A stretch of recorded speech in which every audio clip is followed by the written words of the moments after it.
These are the kind of things that we want to impress on people for next year.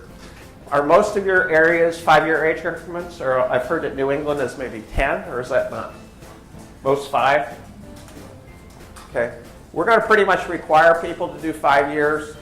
They got to do awards 3 deep, and I say men and women. Every once in a while we'll hit a race and a new race, and they give the top 3 in each age group, and it's like, of course, who wins the top? And these are always gal race directors, which is sort of weird. The top 3, are men, and I bet you that got ugly quick. real ugly, yeah.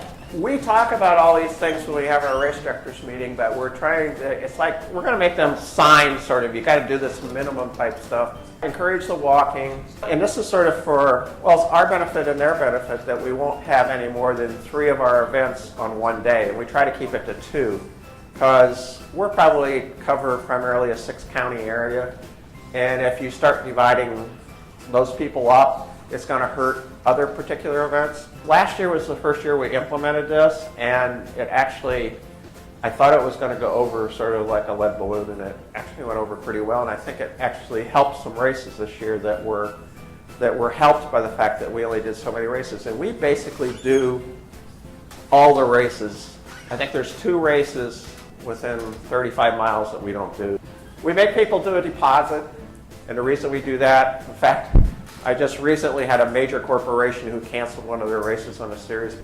Every race should have a co-race director too, because I can't tell you how many times, and timers here, you've got a great relationship with an event and everything's going great, and the next year they left the company, they retired. So having a co-race director to take over when you're tired or burn out is not a bad idea.